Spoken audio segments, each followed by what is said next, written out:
guys, welcome to our first session for week 2 for DS241 web design. Hi, how are you?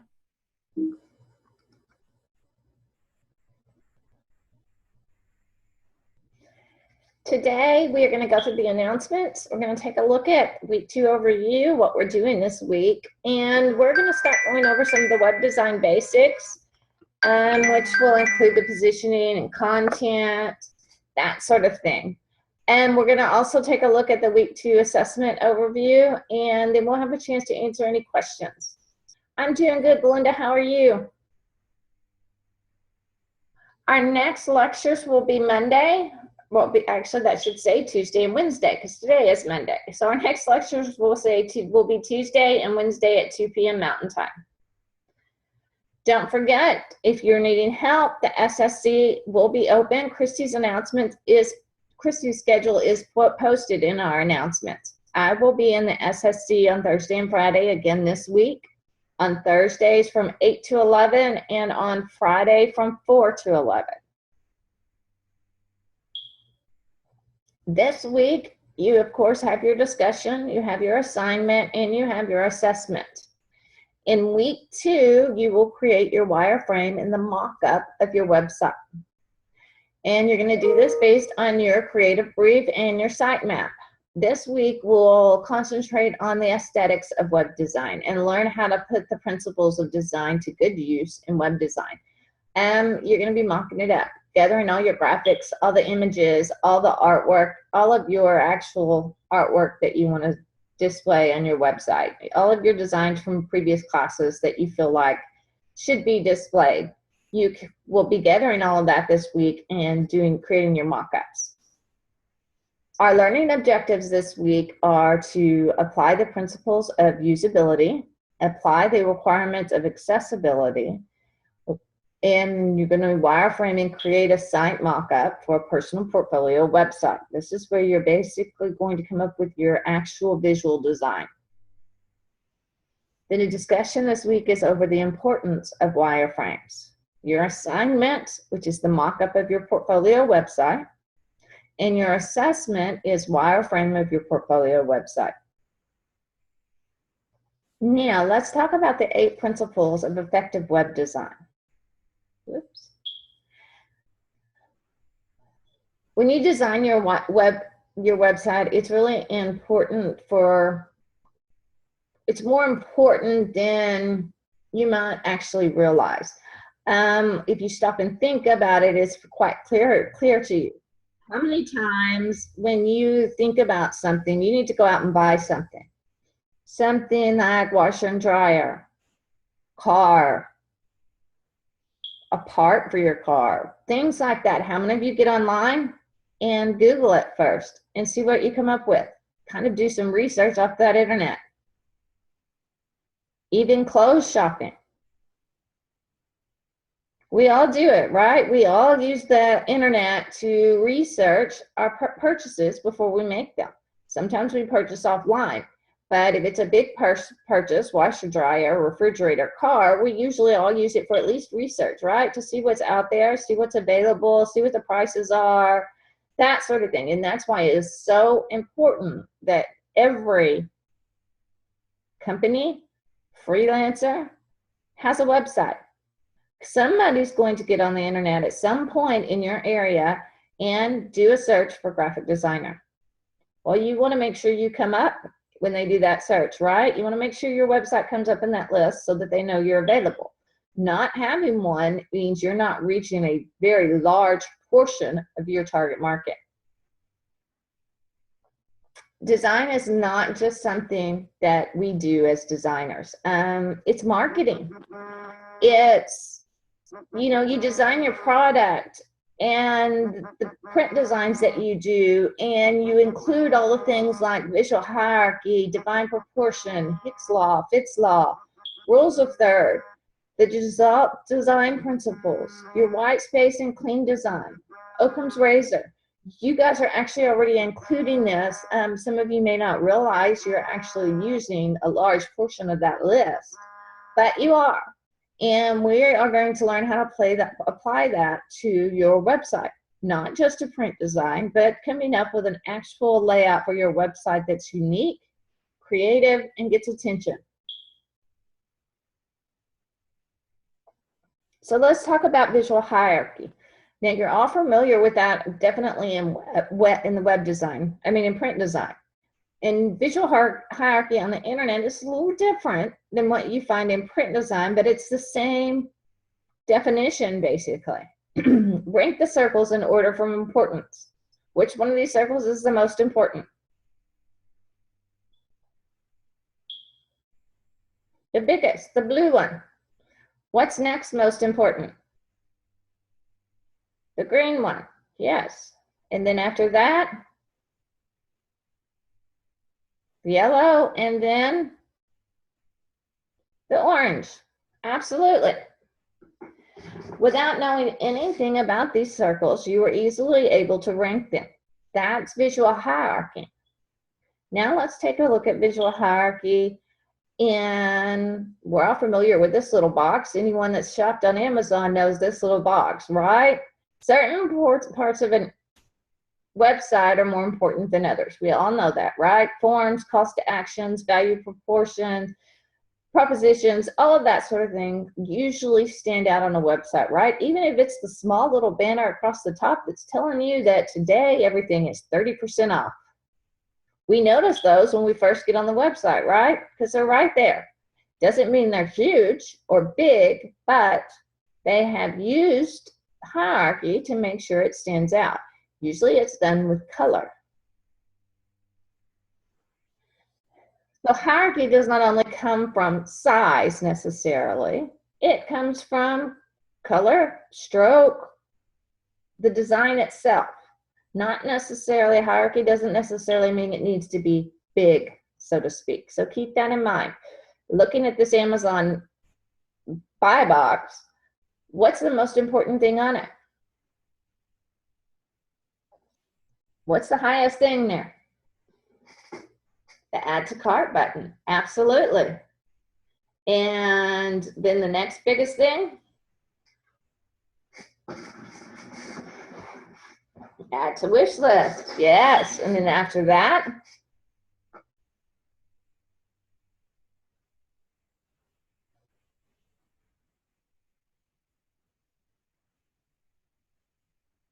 you've got your sign in, but you've also got your quantity up there, number one. Which one do you really recognize first?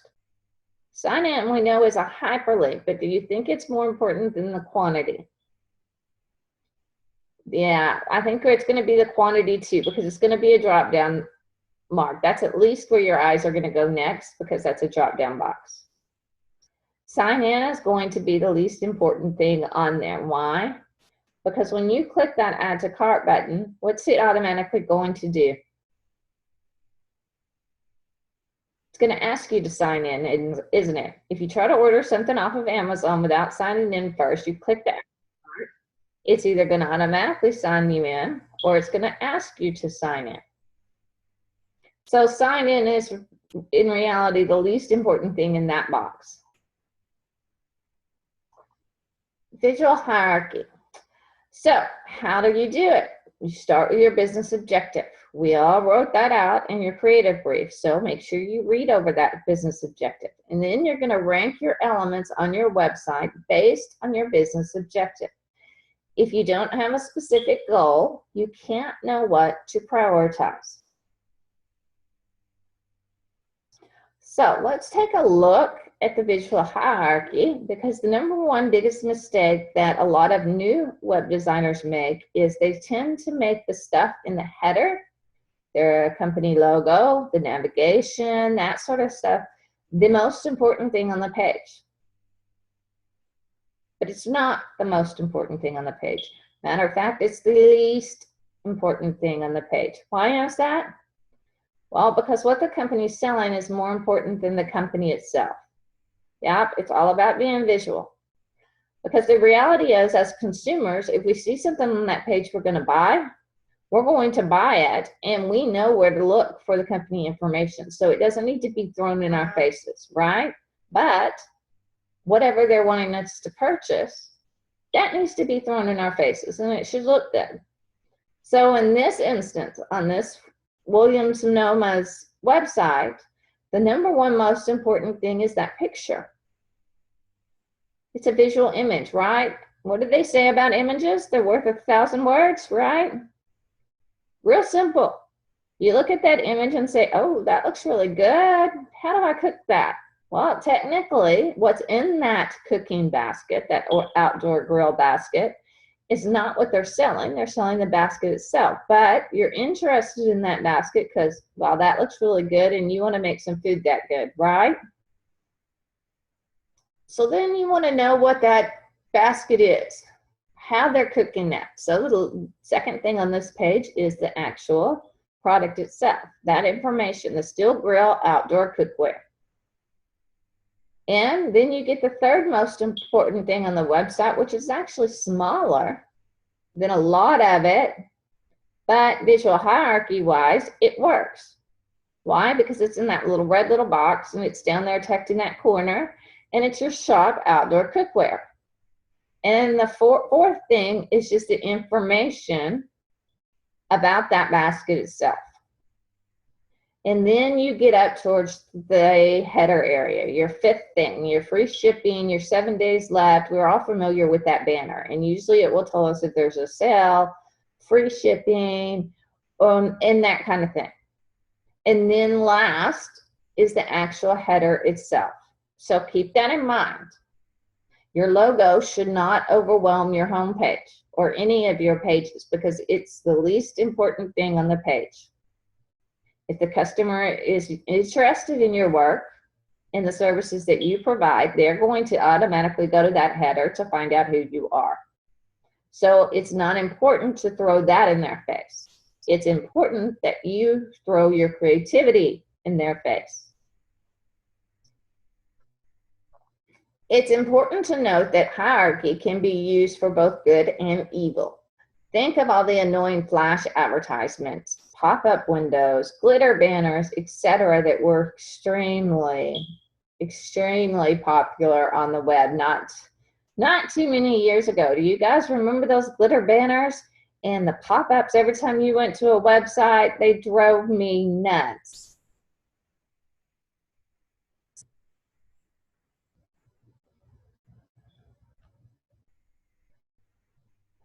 While these ads succeeded in grabbing attention, yeah, they definitely got your attention, but ultimately they failed because 90% of the time those glitter banners and flash advertisements and those pop-ups were about stupid stuff that we weren't interested in. We were on that website for a particular reason, and usually those advertisements and pop-ups and those glitter banners were nothing but distractions because they did not contain the information we wanted.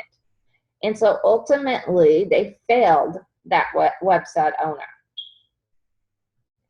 Because why? They broke the visual hierarchy. They weren't the most important thing, but they became the most important thing because they were visually distracting. They were popping up right there in your face. And in order to get by them, you had to X out of the stuff, that sort of thing. So technically, they were the highest as far as hierarchy goes, most important thing on the page. But in the reality, they weren't. They were just kind of stealing that space. So similarly, if you build a design and you make a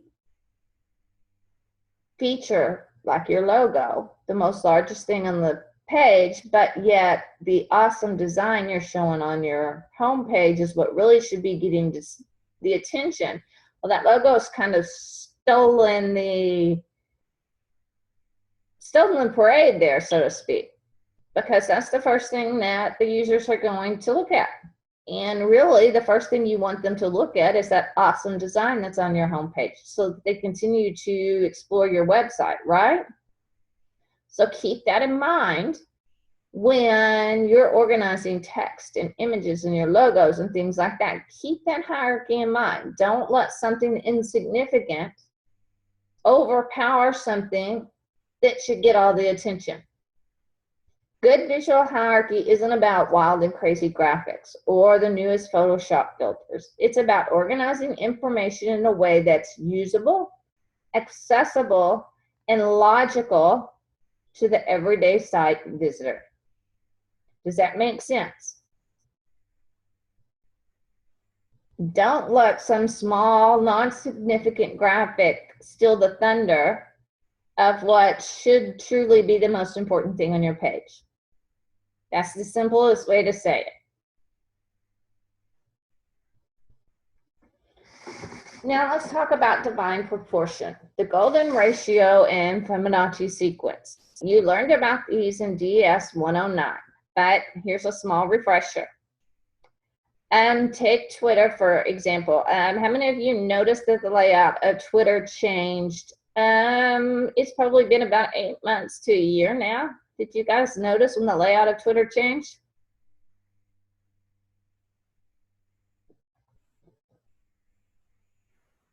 A lot of the reason the setup of Twitter changed was responsiveness. But there was a logical reason behind their change, and it was ratios. And now this, of course, only applies to like your cell phone. Any of you that are active on Twitter and you have it on your cell phone probably definitely noticed that layout change. The desktop changed a little bit, but the cell phone and the tablet version of Twitter changed drastically. The details pane in desktop view, it will expand to whatever size you expand your web browser to. That did change, whereas before it was just centered on the page and only got so big. Now it will change all the way up to the biggest side your screen will go. But the narrowest width really shows where they started those ratios, where they broke it down and said, okay, this is the most important thing. And they did their visual hierarchy on the smaller screen sizes using proportions, meaning they're using size to show you what's important and what's not as important. So essentially, your divine proportions is a way to do hierarchy with size. If something's bigger than something else, then usually means it's more important, right? That's kind of what we were just talking about with your logo versus the design. That's divine proportions. And it's pretty easy to build hierarchy on a website using divine proportions. Why? Because it's logical to us. We know that something bigger means it's more important. That's just the way the human mind works. Then you have Hicks' law. Hicks' law says that when every additional choice increases the time required to make a decision. The more options a user has when using your website, the more difficult it will be to use or may not be used at all. In order to provide a more enjoyable experience, we need to eliminate choices. To make a better web design, the process of eliminating distracting options has to be continuous throughout the design process. Using filters to narrow down choices is one way to implement Hicks' law. So let's think about this, because recently Hicks' law is all over the web. How many of you have noticed that the navigation bars have gotten smaller? Meaning the options you have to click on at the top have gotten smaller. Now you have anywhere from 4 to 6. And 6 usually means a lot. Your average is 4. They have 4 buttons on the navigation bar for you to click to choose a page. That's Hicks' law. They've narrowed the options down for the user when they clicked on that home page to go to the website. Suddenly their options have been narrowed.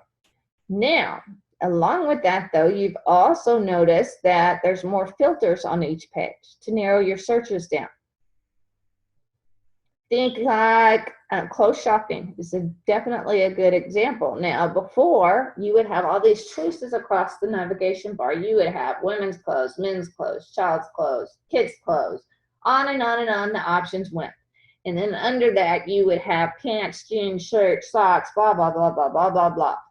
And it just kept going. It was like you went from one You went to one button, there's this long drop down. You went to that drop down, then there was another drop down. You went to that drop down, and then there was until you finally got where you wanted to go.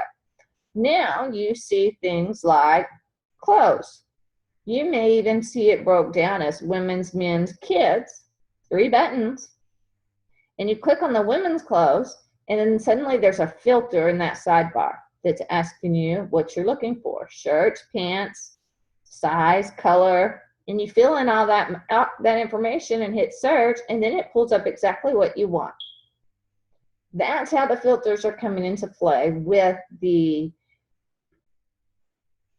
downsizing of the navigation bar, but it makes it a lot easier on users. For me, I like that much better than I did having to go from drop down to drop down to drop down to finally get where I wanted to go.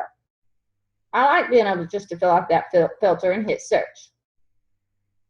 That's how Hick's Law has come into play.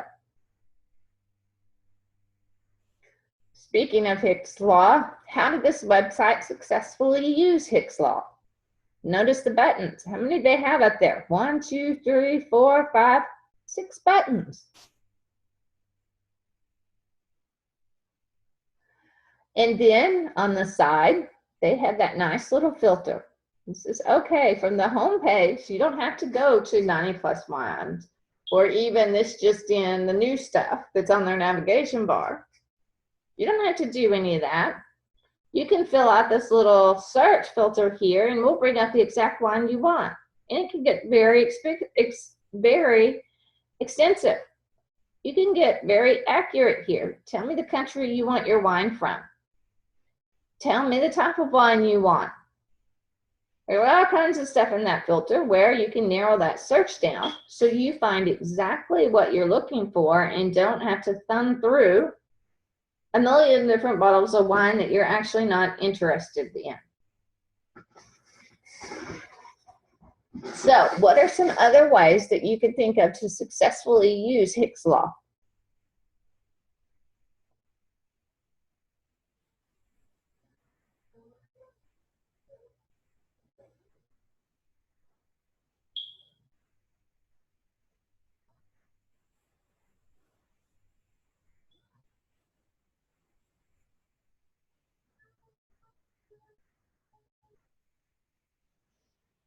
For those of you with child pages off your portfolio page, what would be a good way to use Hick's Law?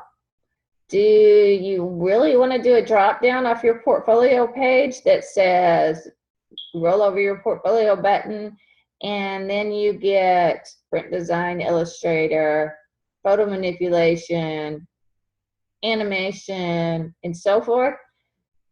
Or would it be simpler to make your portfolio page a landing page that then lists or even gives a thumbnail example of what's on the other pages that they can click on to go to that specific page?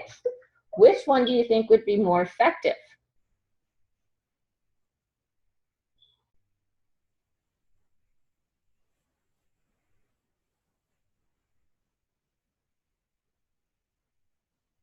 Do you think the drop down would be more effective, or giving a landing page, your portfolio page, making it a landing page and then giving them options off of that page? The landing page will be more effective. Why? Well, let me explain it to you in the simplest way I can. Before you started school,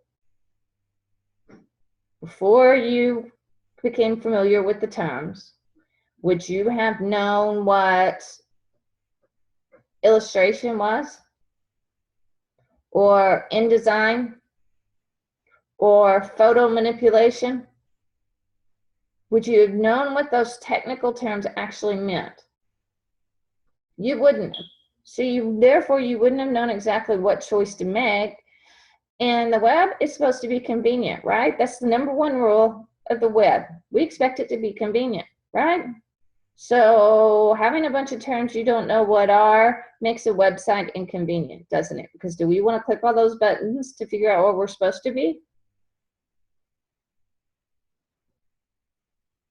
I know for a fact I don't. If I get on a web page and there's too many options and I don't know which one to choose, I'm going back to Google and finding another website. So making that landing page and giving them an example of each one of the things that your child page represents makes it very easy for them to choose because they have a visual to base their choice off of. And that's another way you can apply Hick's Law. Now let's talk about Fitts Law. Fitts Law stipulates that the time required to move to a target area, like click a button, is a function of the distance to the target and the size of the target. In other words, the bigger another object and the closer it is to us, the easier it is to use it. Spotify makes it easier to hit play than any other button, like their fast forward and rewind buttons. It's obvious that play button definitely holds the biggest hierarchy, and it's going to be fairly easy for us to click on, right? Because it's bigger. Now, does that mean all of your buttons should be huge? Absolutely not, because that's distracting and it's going to make your website look odd. Big buttons look out of place, guys. Don't make that mistake and put big, huge navigation buttons on your page because they're going to look visually odd to the user because we're not used to seeing that. Now, when you have things like play buttons or buy now buttons, absolutely make them a little bigger than any buttons around them because they're more important than those buttons. So you need to think about Fitts Law in the terms of if you have a group of buttons, the one that's most important should be slightly larger, not double in size or triple in size, just slightly larger, enough that you can visually tell it's a bit bigger. Make sense? Now on your navigation bar, all of those buttons hold the same importance. They're all pages to your website. So I'm talking about groups of buttons that are on your page that may be on your pages somewhere else. If one of those is more important than the other, then it should be slightly bigger.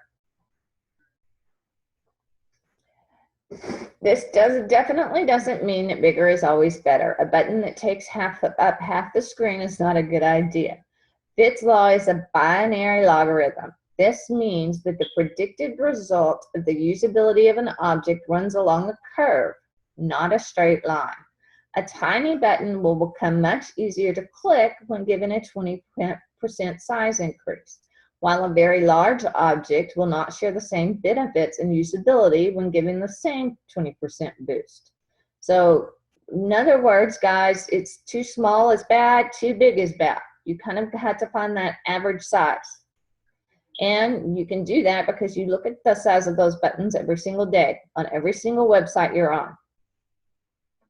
Sometimes making sure the entire button and not just the text inside of the button is all you need to make it easier to access. Noticeable in size. Yes, it should be noticeable, but it shouldn't be the number one, like, let's say, specifically talking your navigation bar. You do not want those buttons to be tiny, but you also don't want them to be large because they're going to be distracting to whatever else is on your page. And the other stuff on your page is more important than that actual navigation bar.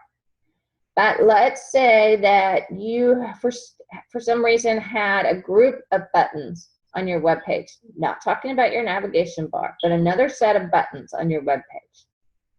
And let's take, for instance, you had on your contact page, you had a sign up for our newsletter button, you had a contact us Skype call button, and you had a privacy policy button. So you got a group of 3 buttons and you have them lined up. Should one of those buttons be bigger than the other? Is one of those things something you want the customer to do more than you want them to do the other two?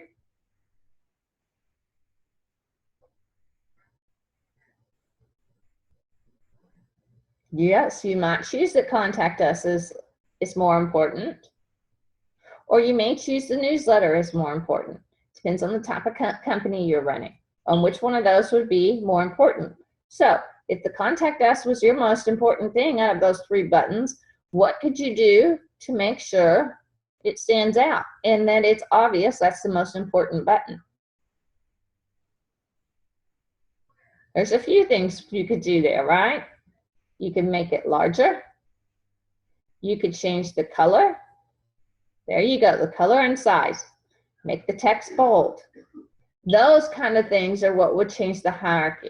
But overall, you do not want to make a button so big that it's distracting, because it's just simply going to look odd to your user. And in the end, it kind of subconsciously sends a message that you didn't exactly know what you're doing, because that just looks weird. We don't like weird, especially users. Take that designer out of you and think about websites you've gone to and something just didn't look right. How many of you have been to a website where the website itself, there was just something funny about it? Maybe you couldn't even put your finger on what was odd about it, but it was just, did you stay on that website? Nope. We're all concerned about malware and viruses and Trojans and all of that good stuff, right? We all know to be on the lookout, and that the web can be a dangerous place if you don't do it safe. So when things look odd, we get off those web pages and we find another site because it just feels more comfortable and it looks right. And so we don't have to wonder about that other one and whether it's safe or not. So keep that in mind when you're designing your button. Because if stuff starts looking odd, your users are going to feel like your site is unsafe. The rule of thirds. Do we have any photographers in here today? You all should definitely be familiar with the rule of thirds in DS 109, but photographers tend to be a little more aware of the rule of thirds than just simple print designers do. But it's just, the rule of third is the same in photography as it is in web design. Even in print design, you still have that rule of thirds. It's a good idea to use images in your design. A visual communicates your ideas much faster than any text, and we all realize that as graphic designers, right? A visual is going to speak a whole lot faster and a whole lot clearer than text itself, if it's done correctly. In DS 109, you covered the rule of thirds. This is the 9-point grid that you worked with. When using photography, you make sure that this is evident in the photos you choose for your website. So how is this going to come in handy for your portfolio website? Well, a couple of ways. One, I suggest that you all mock up your work.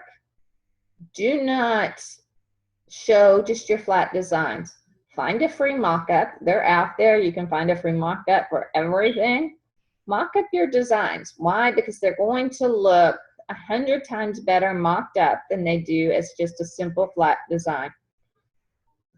So you're going to mock them up. Well, when you're doing that mock-up, you're going to make sure that you're simply making a photograph, right? That's what's happening. You're going to save it as a JPG file. You're making an image. Make sure that that mock-up falls into the rule of thirds. But then you're going to have to put it into a slideshow. Well, on Muse, you have the definite ability to manipulate those slideshows so that each picture will show exactly the way you want it, which means you can scale it a little larger, and just a certain portion of it will show in that slideshow. So when you're doing that, you're going to want to make sure the rule of thirds is happening and within that slideshow, right? And the rule of thirds applies to web design in general because you're using a lot of images on websites. For your portfolio project for this class, using photography should only be done if it's your own. You do need to keep that in mind. If you are going to display a photo on your website, make sure it is your own photo. Unless you have already become a member of some sort of stock photography that you're going to use as a background image or something like that, then it should be absolutely be your own work. Or you should hold the license to be able to resell that work. Gestalt design principles, my favorite design technique. Gestalt is a German word meaning essence or shape of an entity's complete form. And this single definition may be one of the most important rules of design. More often than not, designers tend to focus on web design details rather than the overall look. Take a look at this image. What do you see first? What's the first thing you see when you look at this image? Don't look too hard, guys. Just the first thing you see. The old people. Now, what else do you notice in this image?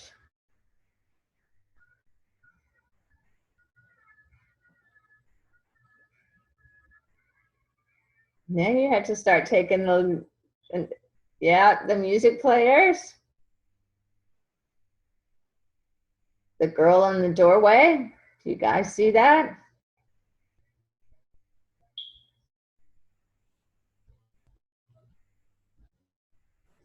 The vase, absolutely.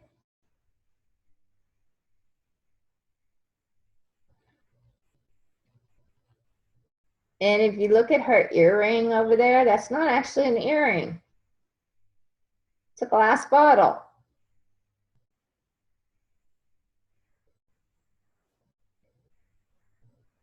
Now, what are the differences between these two images? What's the first thing you notice that's different?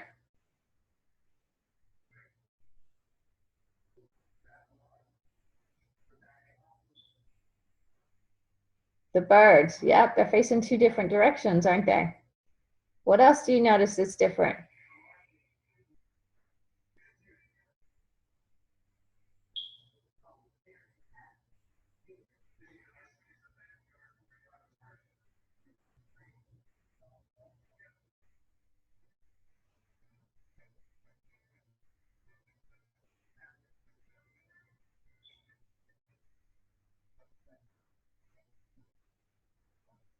The face and the ear. The eyebrow. Out the eyebrow's a little different too. Does one of these images look like it's closer up than the other?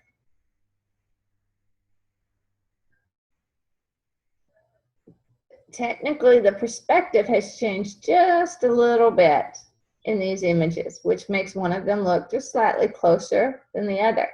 But in this image of that man, you've got the man's head, and then you have a lady with a baby, and then you have a man for his face. You guys see that? Essentially, this is Gestalt design. And what it means, the simple definition is what it means is taking things, several different things, and making one image out of it. So how does that apply with web design? We'll get there, I promise. And it's very interesting. And so I want to go through this because hopefully by the time we get there, you guys will start seeing what I'm talking about. The changes in the previous photos really didn't make an impact overall, right? We all know what a bug looks like, a beetle. We can spot them anywhere, even though the designs have changed drastically throughout the years, right? We still know that it's a bug. In 1937 and 1973 models, there were some major changes, but they weren't so drastic that we didn't know what the car was, right? You can still identify it. You can still identify them today. And compared to that design, they have changed drastically, right? They're more modern, that sort of thing. But overall, they still hold the same shape. So, in this design details over 4 decades, the design essentially remains the same. Why? It's just the way our brain works. When we get used to seeing something, even though it may change a little bit, we still know exactly what it is. But with that said, let's talk about the Chevy Camaro. Now, it's undergone some drastic changes, right? And the new Camaros, compared to the Camaros of 10 years ago, look completely different. The first time you saw one, before you ever saw it on the internet, knew what it was, did you know what it was?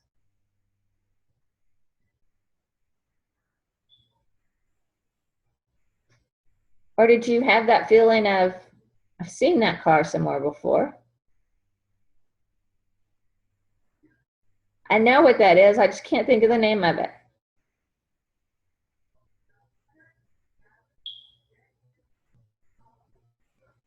Well, the new design looks very much like what the old version of the Camaro looked like before it started to change and evolve.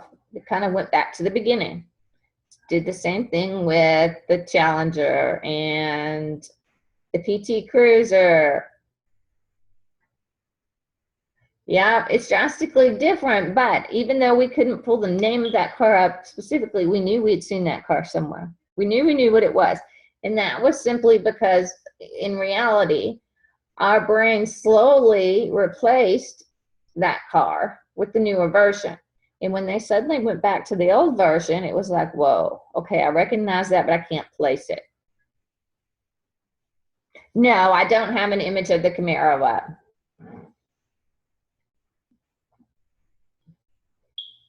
So, applying the design principle to web design workflow. The design will look the same until you change the structural gestalt. That's where your wireframing is going to be very, very important.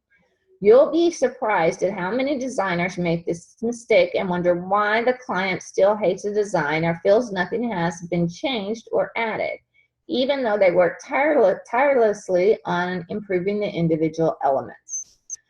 So let's take a look at some design silhouettes. But first, how many of you have done something in print design? You turned it in and the instructor came back and just didn't like it. Didn't specifically tell you what you needed to change, but they didn't like it. So you put in a few more hours redoing it, making it better, so you thought, and you turn it in and you don't get much of a better response.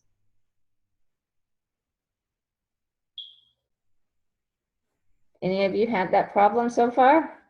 It happens, and it happens to all of us. But usually the reasoning behind that comes down to you did things like change the font, change the color, change an image, versus actually changing the layout itself. That is the Gestalt principle. It's not about the color. It's not about the images. It's not about the type of font. It's the overall layout itself.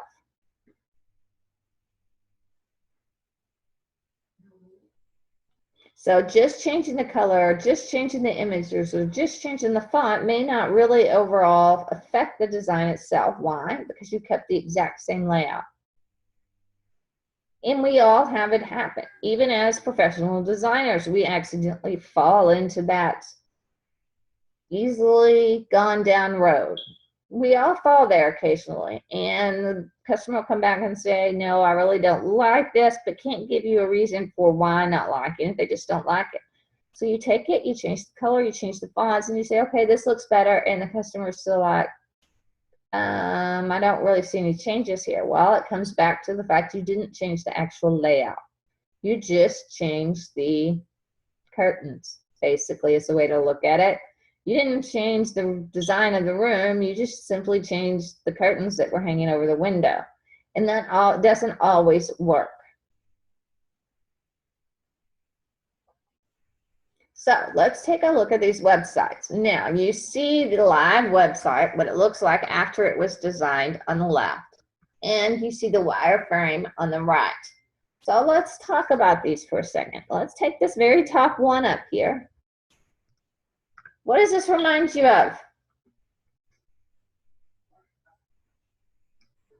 What does that remind you of?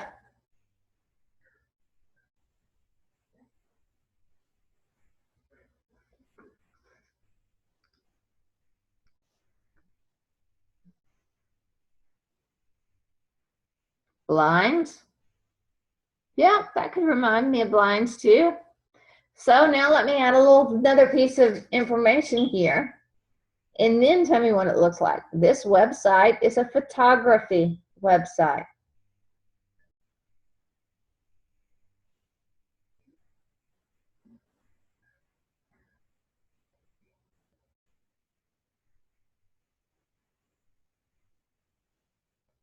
They do sports photography, wildlife photography.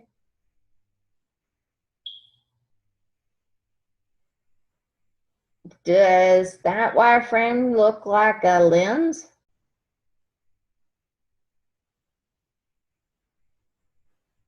It does, doesn't it? It looks like a camera lens. A shutter. Yeah, it even kind of looks like a shutter. Now, you see that on the wireframe, but when you look at the actual real page design, it's not so obvious, is it? It's not, but here's the reality of things, guys. By now, you've all probably kind of at least have some little bit of knowledge about subliminal messages, right? What our conscious sees versus what our subconscious sees. Yes, we all know that that's possible, right? Well, do you think your subconscious might recognize that as, hey, this at least has something to do with photography? Consciously, you're probably not going to realize that really looks like a camera lens unless you stopped and studied that entire web page and started blocking out all the content on it and just broke it down to its wireframe. But in reality, that's kind of what it's all about. You kind of sending a message with the design itself, not just the stuff that's in it, not just the content, but the overall foundation, the layout itself, minus the color, minus the images, minus the text, just the actual physical layout. You send a message with that. Whether you realize it or not, you send a message with that. So let's take a look at our second one. What's that remind you of? That's pretty simple wireframe, right? Got some buttons across the top, and then one solid box that's going to be an image. Film. Yes, it kind of reminds me of film too.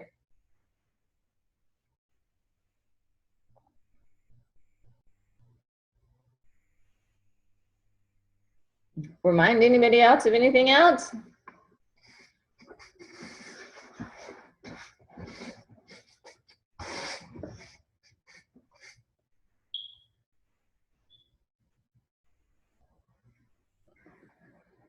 Well, film was a very good guess, Terry, because this website is actually over videos and movies and things like that. So film works really, really well. This one here, that looks like kind of like a film strip, doesn't it? So you guys are catching on. So now let's talk about this one.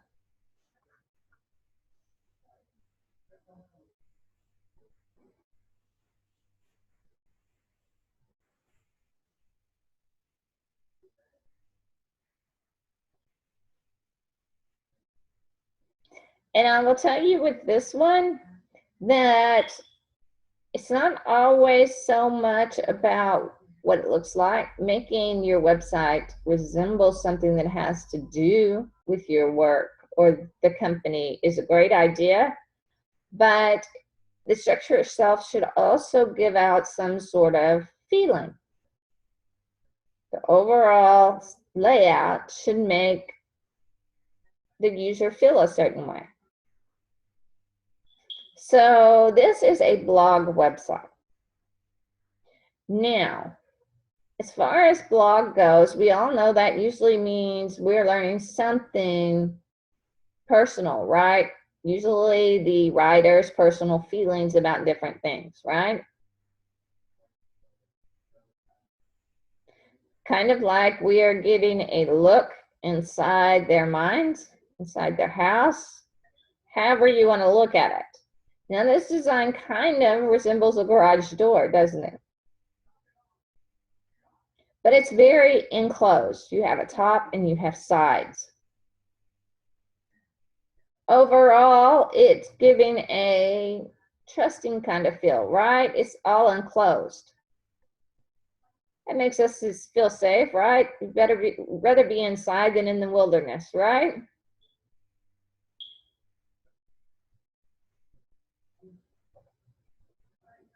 So that's kind of where the wireframe is going for this creative blog.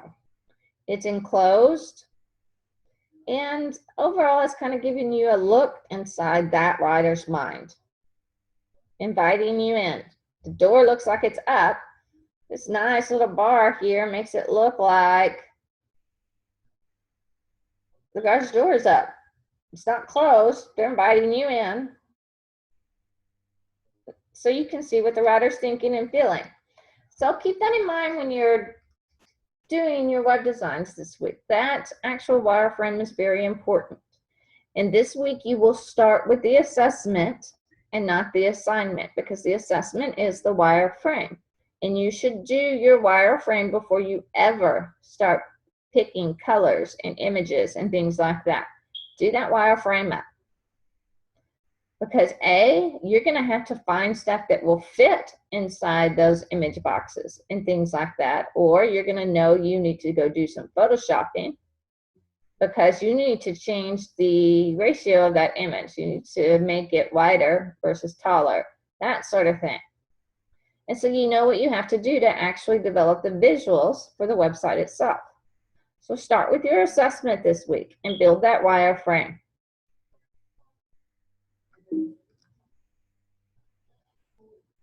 So now we have some more. This top wireframe here is pretty unique, isn't it? That's definitely a unique layout going on there. Now, I will say this about Muse. It is almost impossible, guys, to do a layout like this in Muse, because you have limited control over the CSS. You cannot write it yourself. Muse writes it for you. Now, if you go into developer mode, and you can do some manual HTML stuff, but overall you have very limited control. So doing designs specifically like that one at the top are a little difficult, unless you do it as a background image and then you put the text and everything else inside of it. But you should note that background image is going to stretch and change depending on the screen size, and it will do that automatically. So your things may not look very good at certain screen size. And you always want to make sure that that website flows from screen size to screen size and still looks great. So the first one is definitely a very unique design, and it definitely breaks up that web page into sections, right? There's no question about the sections on that page itself, and what's important and what's not important, that sort of thing. Definitely gives you some visual hierarchy going on there, doesn't it? So now let's talk about this second image here. This one here. Now we know that that website has a lot to do. It's a creative blog, and hot air balloons seem to be their big thing. Do you notice anything about their wireframe?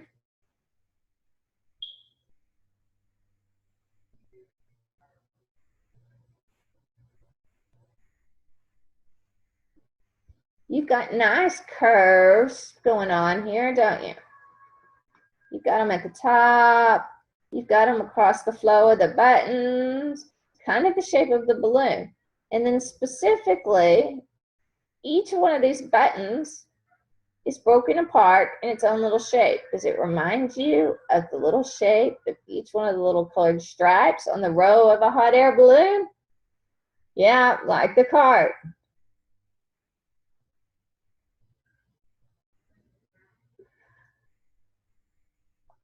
It takes some planning to come up with a very unique wireframe, guys. So spend some time on that wireframe, because the reality is once you have the wireframe done, the mock-up will go together very fast. Why? Because you're going to be following that wireframe.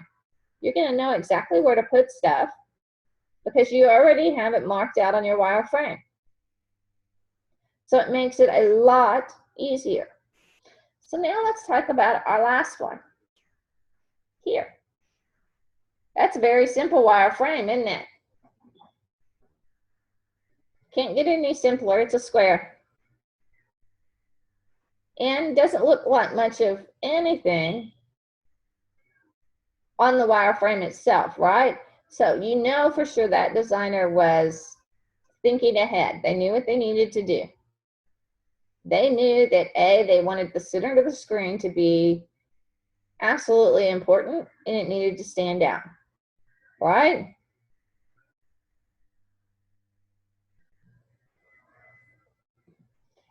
Down here, you mean?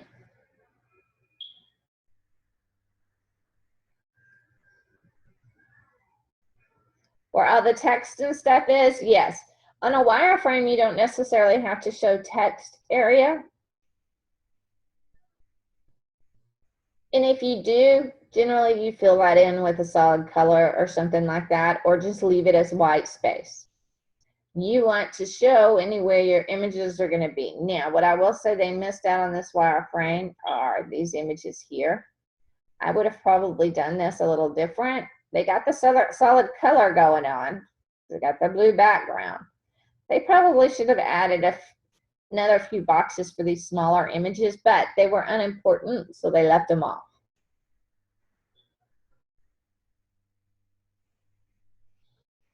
Yes, these are right here.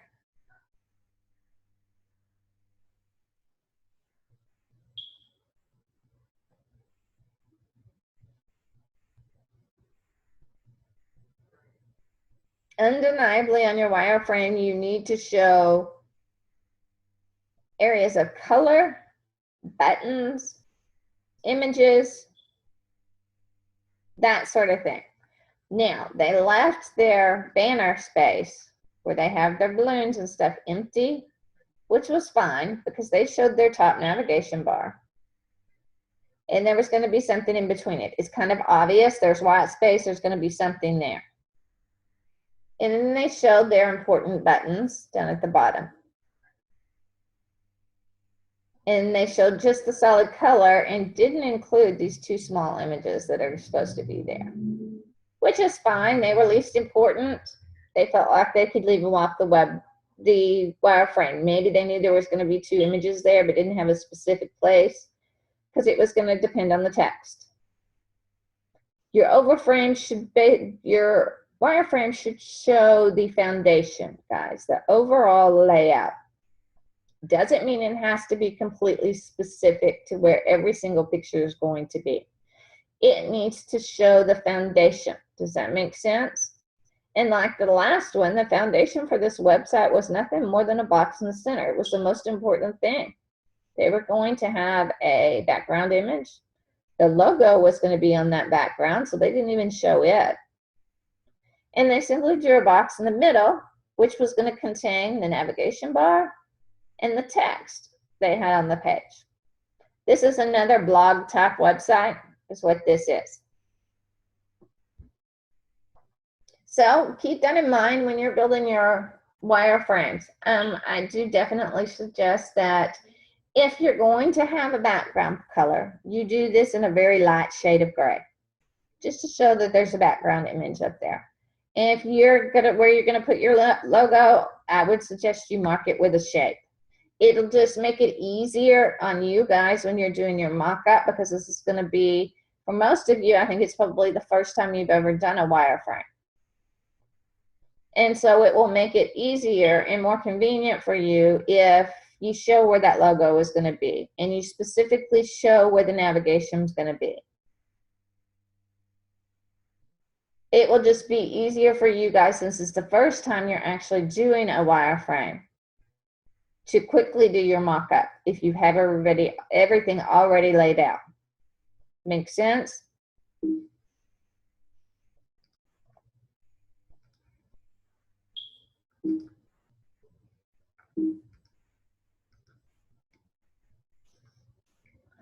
The Gestalt design principle, usually sticking to the safe and generally square-like designs like the 4 bottom layouts from the previous example, will result in ordinary design. Nothing very creative. Now, I will have to give credit to that last one because in reality, that last one is actually pretty creative, don't you think?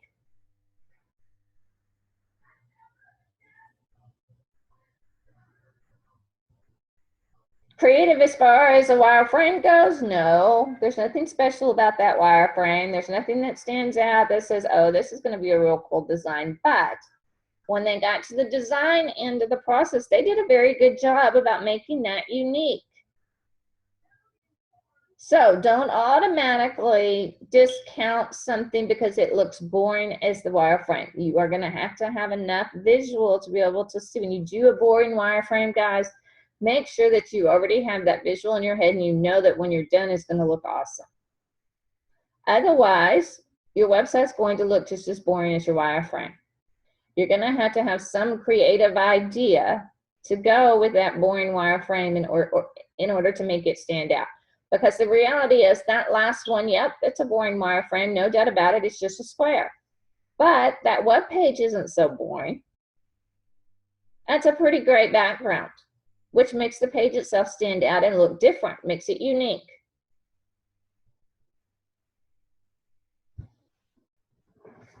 So keep those things in mind. Try to always experiment with the containing shell. That's what your wireframe is, the basic foundation of your design. You should always start with the container or the overall structural shell of a design. Forget the details and individual components for now. When your wireframe is locked down, then you can start working on the details like your color, your images, your graphics, all of that good stuff. It's one of the reasons why you always, always, always do a wireframe in black, white, and gray. Because then there is nothing distracting you from the overall design itself. There's no color, there's no images. You can actually see what the layout is going to look like without any of those distractions. So keep it black, white, and gray. It will help you judge on whether or not the layout will work or if it won't, because here's the reality. If it looks good in black, white, and gray, it will look 10 times better with color and images. It's the way it works.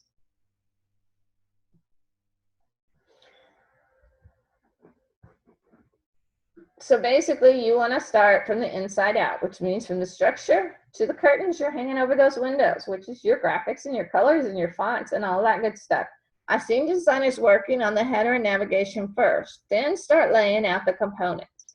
And before you notice it, you have this neatly packed and nicely colored page full of content, which may be from a usability perspective well placed and correct. However, from a design perspective, it would never be creative or stand out. It's just simply boring. It's routine, and there's nothing about it that's going to make a client on your website looking for a graphic designer or an employer checking out your portfolio to say, oh, wow, she's got some talent.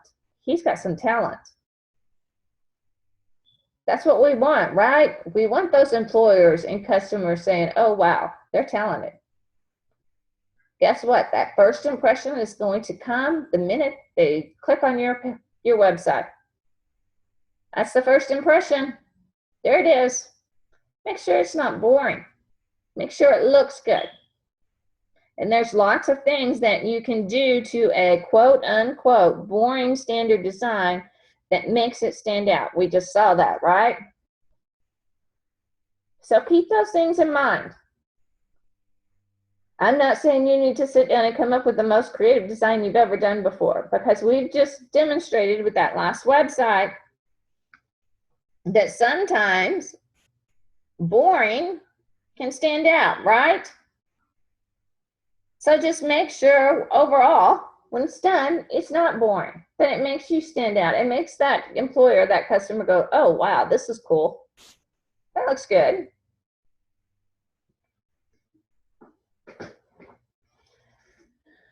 think of your design as a chocolate covered peanut. If you start with the peanut from the inside out, the outer layer, which everyone sees, that chocolate covered layer, will always depend on the peanut's shape. And you'll have little control over the results, right?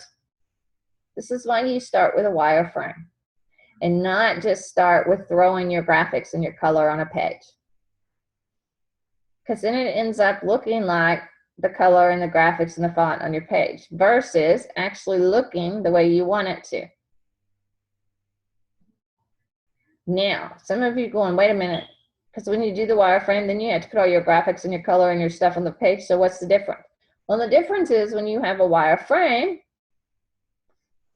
you're going to have to go back and design those images to fit within that wireframe, right? For instance, this second example here.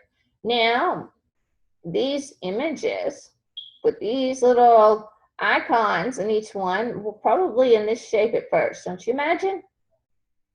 They're probably a rectangle.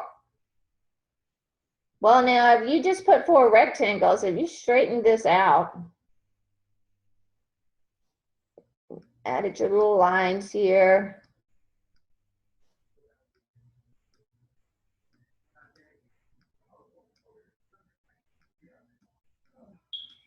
would that be nearly as interesting as what's actually there? It wouldn't. That would become boring, wouldn't it? There's nothing interesting about that.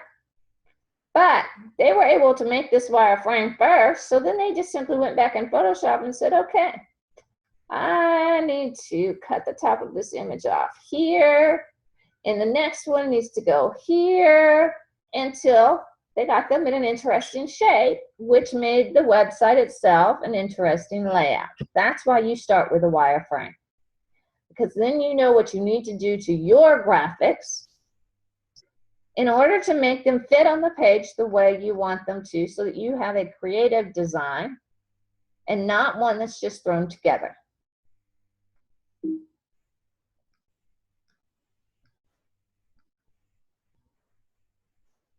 However, if you treat your design like a chocolate egg, working on the outer layer first, and shape it as you desire, fitting your inner content to match the shell, like I was just talking about, then it really doesn't matter that what you fill it with. The design will always be the egg shape that you intended. That means the design itself will always look creative, no matter what images you're putting there, because they actually fit the shape, and the shape is not fitting them. Does that make sense?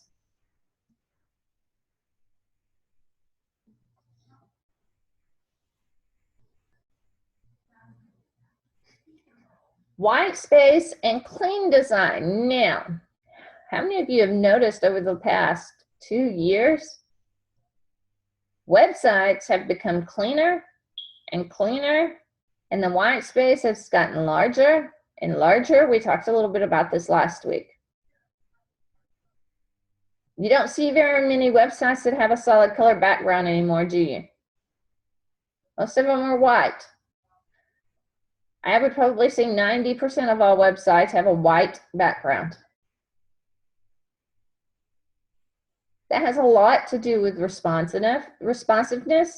The same with the white space and things being spaced out. That has a whole lot to do with white space and responsiveness, because it's just easier. It's easier on the designer. It's easier on the person that's viewing it on their cell phone or their tablet, because things are spaced out. And so when the screen needs to shrink down to a tablet view, there's still plenty of room for it to shrink and still look good. And we all know that white space is sometimes called negative space. You've probably had different instructors call it different things, and it's either negative space or it's white space. And it's nothing more than the proportion of the page left empty. It is the space between graphics, margins, gutters, space between columns, space between lines of type or visuals. It should never be considered as blank space. It is an important element of design, and it enables the object in it to exist at all. We all know all kinds of stuff about white space, don't we? You hear instructors talk about white space all the time. It's a very important part of design. And learning white space, what it truly means and how it truly affects a design, is one of the main goals that you need to achieve before you can start breaking the rules of design and it be effective. We've all seen some amazing designs where now that we're looking at them, we're thinking, but that doesn't exactly fit the rules that I'm learning, right? We've all seen those.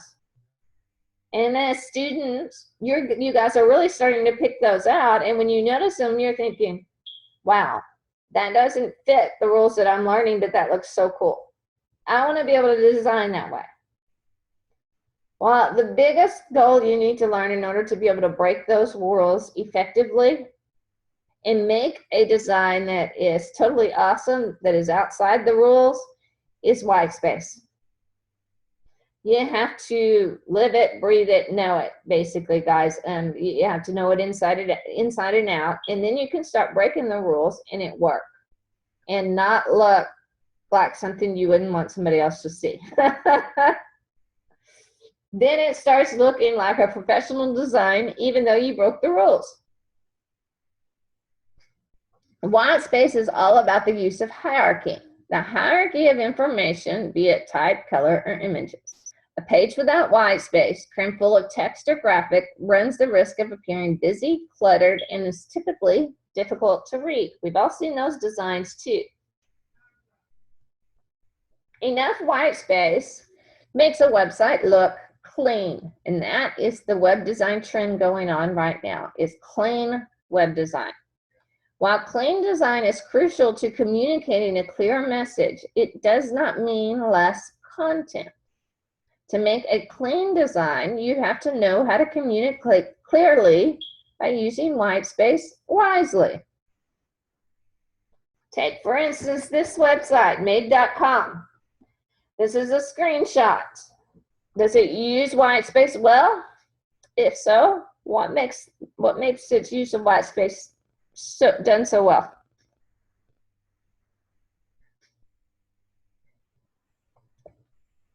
You definitely consider this a clean design, right? The website itself, the screenshot, is really clean. It's got nice lines, nice grid pattern going on there. It's a very clean website. Well, how did they make use of their white space? And I don't mean so much in the slideshow at the top, that little banner slideshow. I'm not talking about that. Let's look at the bottom, where all their text and stuff is. How did they make use of that white space?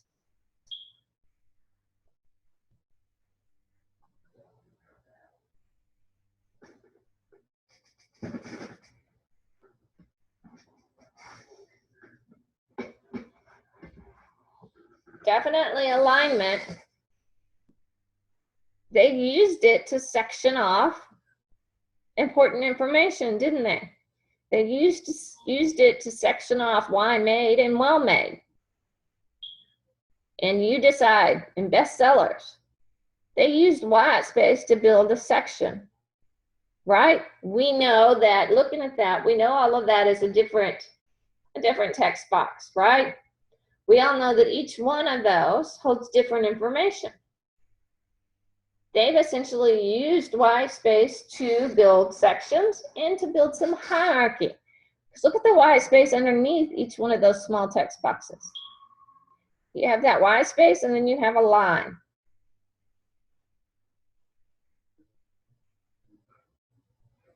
So if you were looking at this page, let's rank the hierarchy here, guys. What's number one?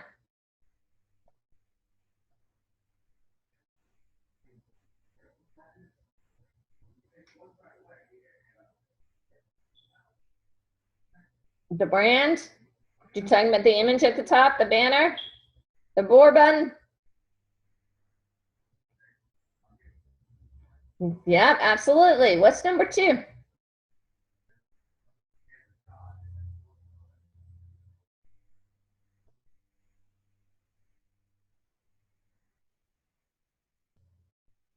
The banner in the middle, absolutely. And then we jump to number 3. Well, in this case, number 3 happens to be right underneath number 2, right? That's where our text boxes are, our information. The why made, well made, you decide, bestseller. Then we have that huge amount of white space there. And we drop down to, since the full screenshot, I couldn't get a full screenshot of this, but that bottom below that line is the footer area. That's the stuff that's in their footer. They have a large footer area, but that's what that line indicates, is the start of their footer area. And the line is actually on the website. So if you go next, would you say the footer area is next in hierarchy, or would you go up to the header area?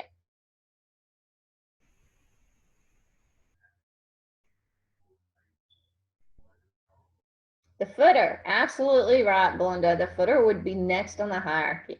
Why? Well, it contains some pretty important information down there, doesn't it?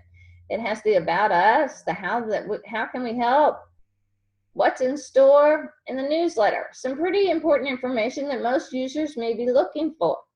So yes, absolutely, that's the next most important thing on the page. And then last is the header area.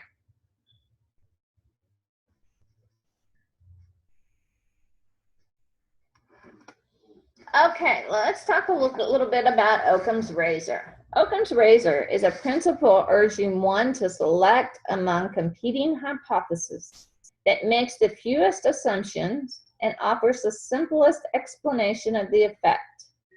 In a nutshell, the simplest solution is usually the best. We've all kind of learned that in print design, haven't we? Usually the simpler the better. Definitely logo design. Usually the simpler the logo, the better the logo.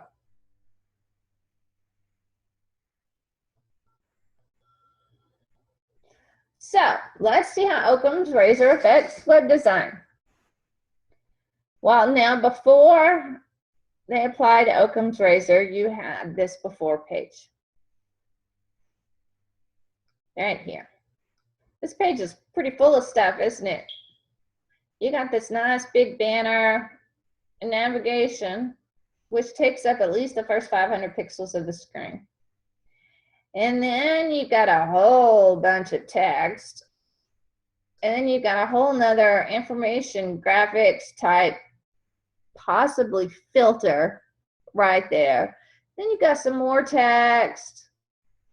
And then you've got another little smaller banner. And then you got some more text. That page is pretty full, isn't it? There's a lot of stuff there. Matter of fact, it's too much stuff. Why cram all of that on a home page? You don't want to cram all that information on a home page. It's too much for a user.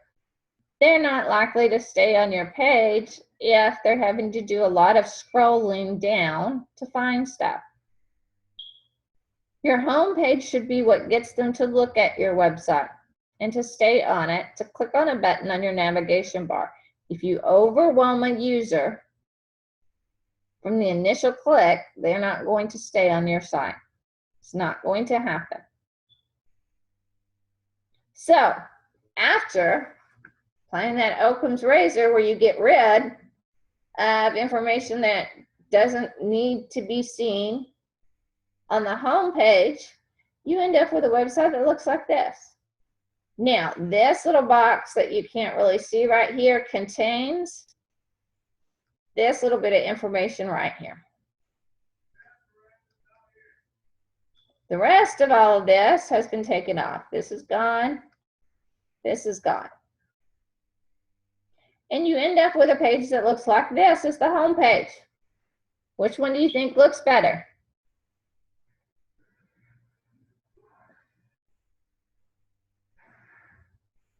The after looks better. It's just better. There's less information, and it's going to make me want to say, okay, this is a cool website. Let me click on something else. Instead of not being able to click on something else and having to scroll down the page to try and find what I'm looking for, because there's not necessarily a rhyme or reason for either of these two sections. So give them less choices. Don't make them scroll. Don't make them search. Your homepage should be something that invites them and gets them to explore the rest of your website, not give them all the information up front. It should just basically tease them. The homepage is nothing but a teaser.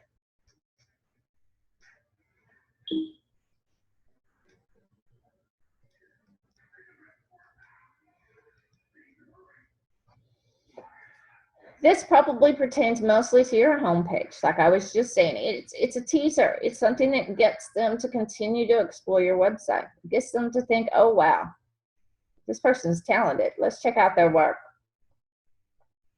Too much on the homepage can result in confusion and not immediately finding the information that your visitor wants. Means they're leaving and going back to Google and trying that next site. Simple minimal design does not automatically mean the design works or is effective, but simple is usually better than the opposite. Hence, we should strive for simplicity. Doesn't mean it always works. You're going to have to be the judge of that using that wireframe you're building on whether or not that simple actually works and still looks creative, or if that simple's not working and you need to add some stuff to it. That's where the wireframe comes in. So effective web design and art, they aren't the same, guys. You should design for the user by having a business objective in mind. Yes, it is your own portfolio website, but the reality is you're not designing it for yourself so much as you're designing it for your customers or potential employers, right? You're designing it for them. So keep that in mind, because if you step too far outside the box, they're going to feel a little uncomfortable, aren't they? Because it's not going to make sense like you're expecting a website to make sense. You have to keep those things in mind. You have to think about usability and accessibility when you're building that website. So while yes, you absolutely want to create a design that stands out, that's creative, you can't step so far out of that box that the website does no longer work the way a website should work. Does that make sense? Do you understand what I'm getting at right there? Yes, I want you to build a creative website, but that website still needs to work in the way a normal website works. Meaning the navigation bar still needs to be located in an area that users normally find their navigation bar. Things like that, you know what I'm talking about, those normal things that you're used to seeing. You know where to look for a logo. You know where to look for the navigation, right? We all know where those things can be found. And if they're not in the first place, then they're always in the second or third place, right? They're either in the center of the page at the top, right of the page at the top, left of the page.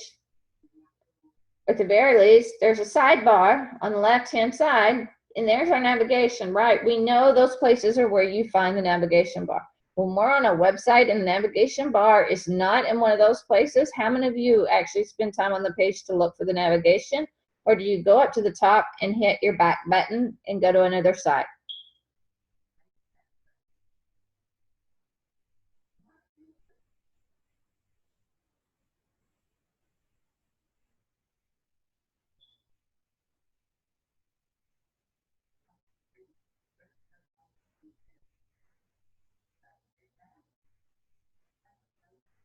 Normally, we hit that back button, right? And we go to another site because the navigation is not where it's supposed to be.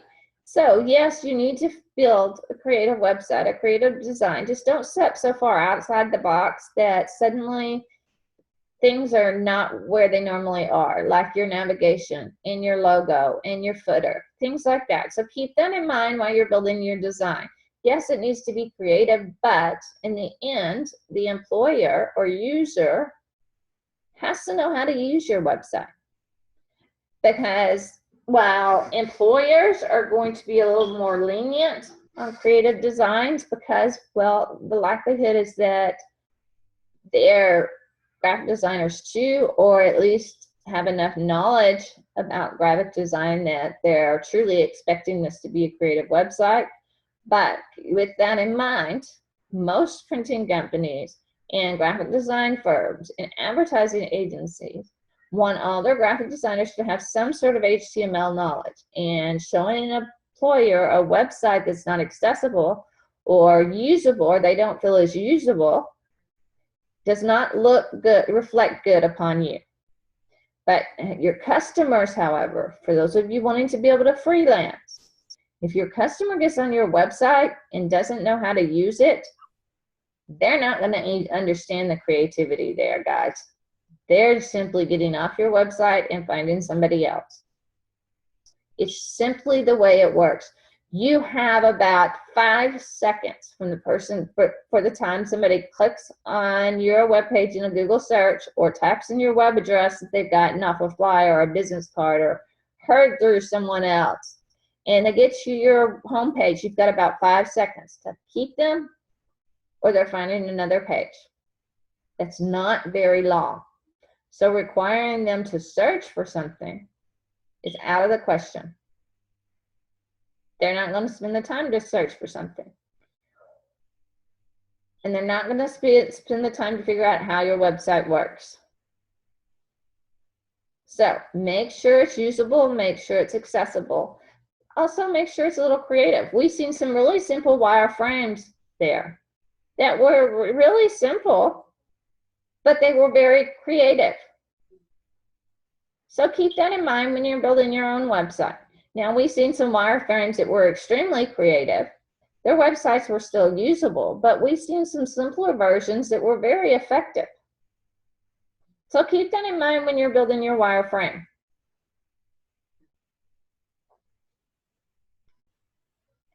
What design basics, design considerations? We need to understand what is coming down the road in order to correctly do what is required this week. Placement and position. Placement and position is one of the most important considerations designers do, whether it is for print or web. With web design, more comes into play with this because of mnemonic value. Does anybody know what mnemonic value is?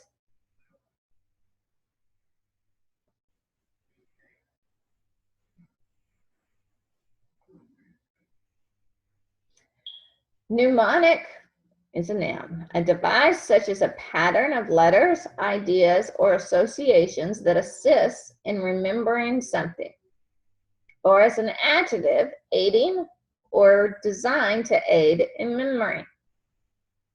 We use this so we can aid our users easily. We can aid our users in easily navigating and quickly understanding content on a web page. So that's the things I was just talking about, like your navigation bars, your logos. As users, you guys expect to see those on the web pages at certain points, right? You know that normally you find the logo at the very top of the page, either on the left, center, or right. Somewhere up there, there's a logo, right? And you expect to see the navigation bar up there. If the navigation bar is not up there in one of those 3 locations, where's the next place you look?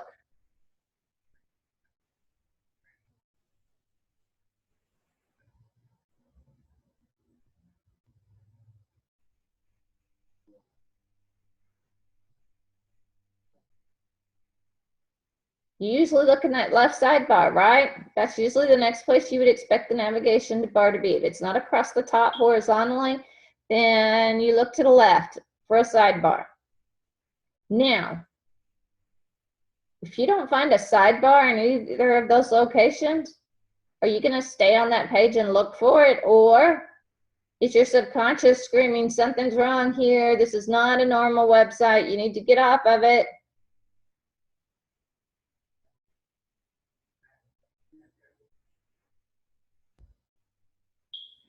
How many of you are going to stay on the page? Any of you?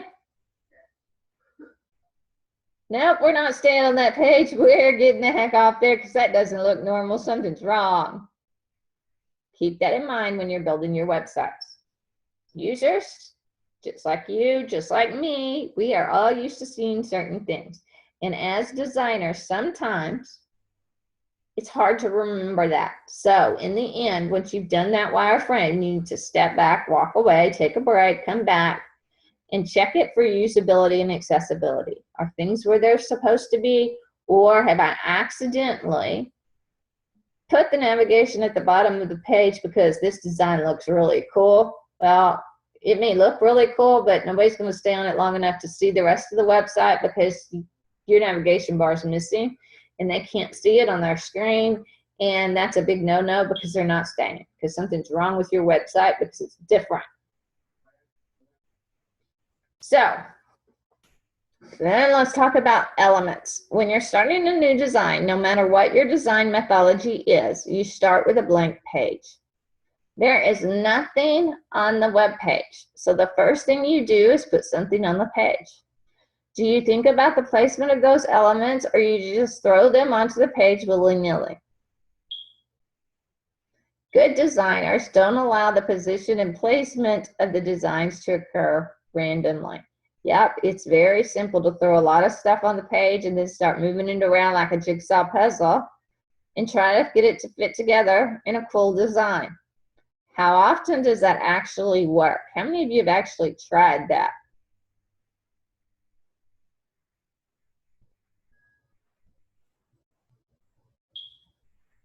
Nobody's actually tried that? Well, here you go, guys. I'm going to challenge you. Open up one of your Illustrator documents. Make 3 different size squares and 2 different circles. Put them all on your artboard. And then I want you to move them around and see if you can come up with a design.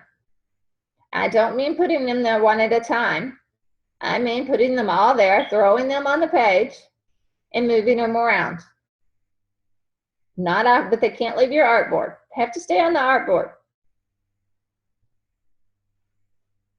It's going to drive you nuts. I had an instructor when I was in school that actually had us do this. So I challenge you all to do it. 3 squares, different sizes, 2 circles. Put them all on the artboard. Just throw them on there.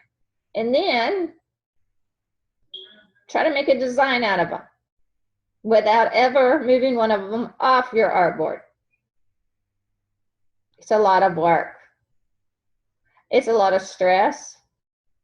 And usually in the end, the design never works well. But yet, if you move all those shapes off your artboard and you bring on one and you place it and you go over and you grab another and you decide where you want it and you keep going like that, suddenly you have a design that works. But it's not a design you managed to achieve while everything was on your artboard all at once. Because it's distracting, it's confusing, and it's hard to see the bigger picture when everything is on the board taking up all the space. Does that make sense?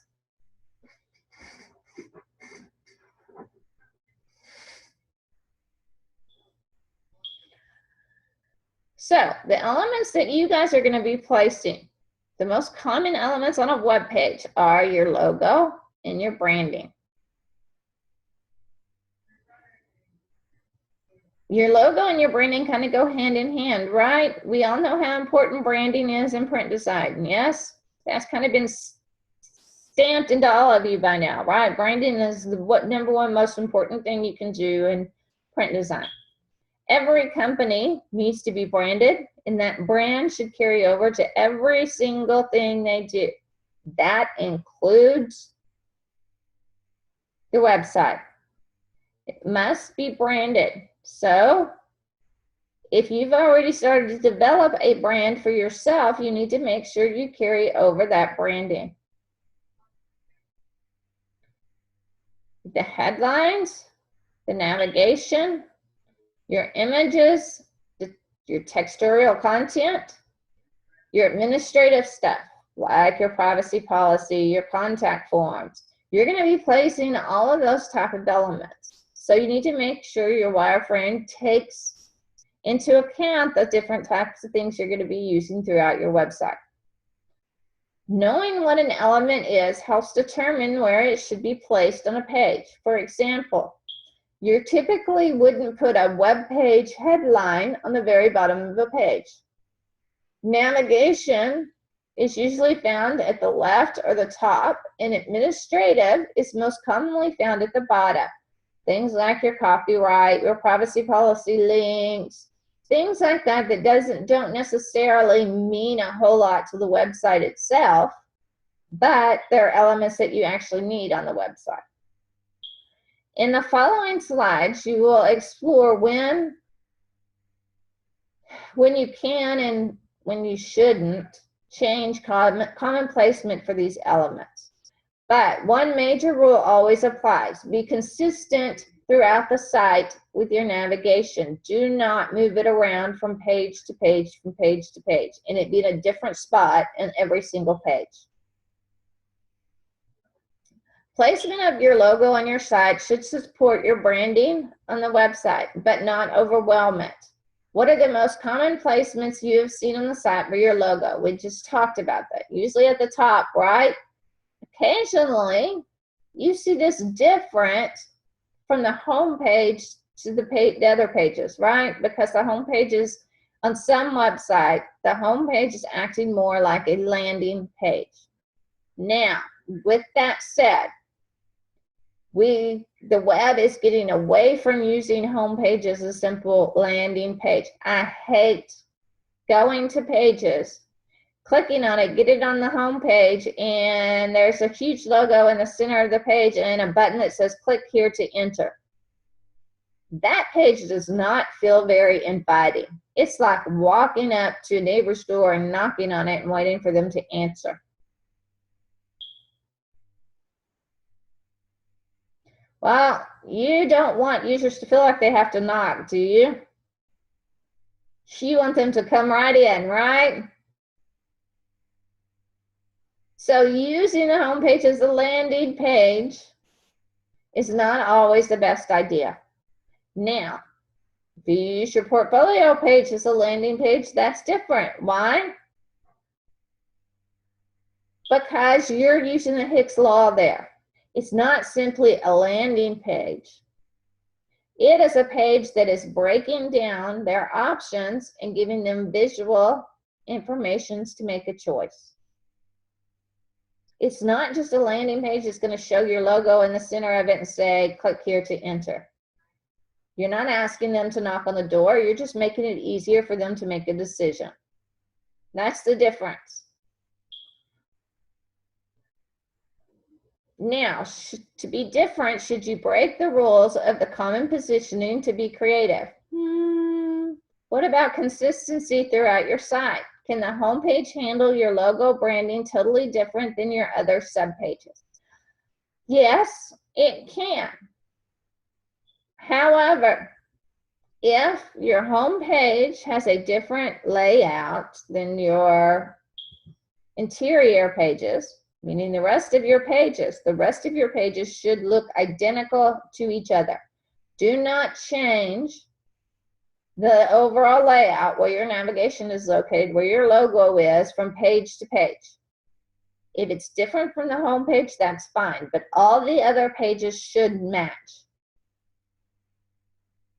Otherwise, every time they click on a different page, they start getting that overwhelming feeling that something's not right here.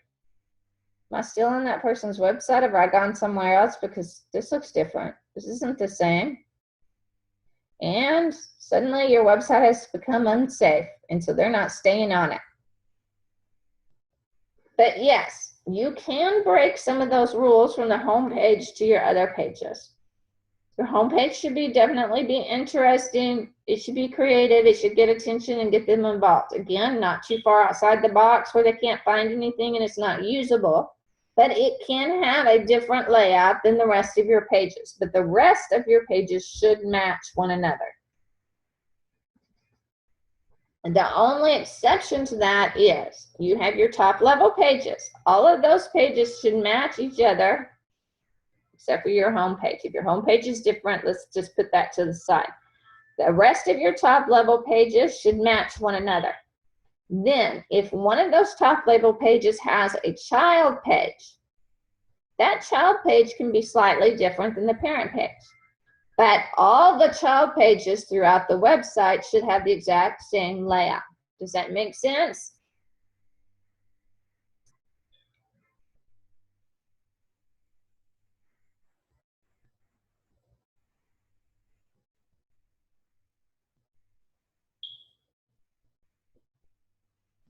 Everybody understand that?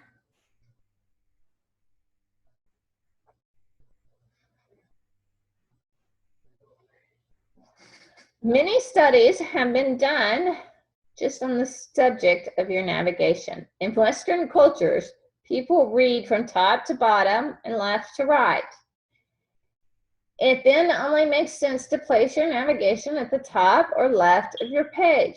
Why? Because it's easier to find. How prominent should your navigation be? Should it be the most important thing on your page? Absolutely not. But should your navigation be hidden? Meaning the navigation bar be so tiny that it's not noticeable? Nope, that's a big no-no too. You don't want it to be too big, but it can't be too small either. You just need an average size. Something that's not overwhelming, but also not hidden. Can you break the rule of top or left with your navigation placement? Sure, you can break it. I would not suggest that you break it. Anything can be broken. Doesn't mean it's a good idea to break it. So the basic principle is no, you should not break that placement. It needs to be at the top or it needs to be at the left. Can you change your navigation placement on your subpages from your home page? Yes, we just talked about that. Your layout can be different from the home page to your other pages. What methods can you use to let visitors know what page they are on your website? Oh, dude. What usually tells you what page you're on a website, guys? When you're surfing the web and you clicked on a button, maybe you clicked on a few buttons, and you find what you're wanting, and now you need to figure out what page you're on so you can pass that information on or save it for later. How do you usually figure out what page you're on?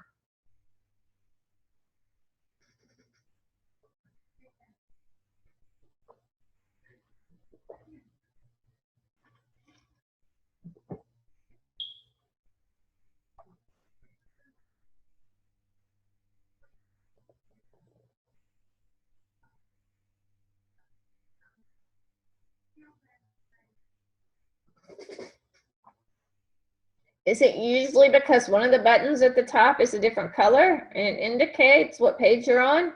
Or maybe that website has the breadcrumbs, which is the little links at the top. Usually you find them in the right-hand corner that might say Black Home. And then it has a line, might say Portfolio or some other page. You know what I'm talking about? You've seen those little breadcrumbs on websites before? That's what they're called, is breadcrumbs. And it's nothing more than an easy way to let users know what page they're on. It's like a map.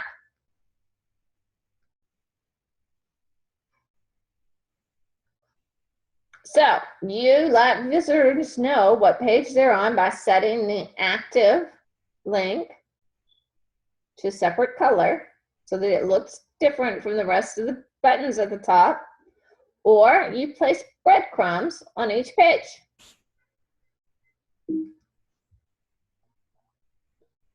Well, guys, that does it for today. Tomorrow, we're going to actually do a demo of the assessment and start wireframing it. So tonight, what I would do if I was you guys is Google some printing companies, Google some graphic design websites, and start looking at them. Now, when you Google graphic design websites, you're going to find some websites that are extremely outside the box. What I want you to remember about those websites, guys, is those graphic designers already have a dedicated following. That's why they can step outside the box. You do not have a dedicated following. Don't go far outside that box, because you don't have dedicated users that's going to stick around in your website and figure out what you've done that's cool. Once you've established that following, then yeah, you can start stepping further outside that box. But until then, make sure you don't go too far outside of it. But start doing some research and look at those layouts. And look at the structure. Try to remove all that color and content so you can ignore it and see the basic structure. It'll help you come up with some creative ideas for your own website. And then tomorrow we will do a demo on creating that wireframe in Muse. Sound good?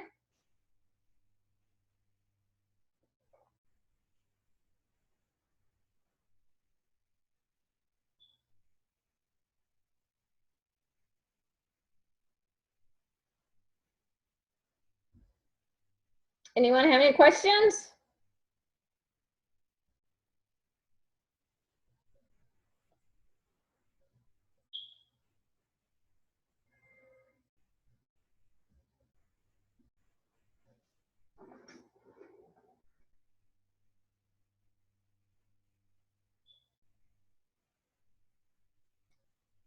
So Teresa, you have a question?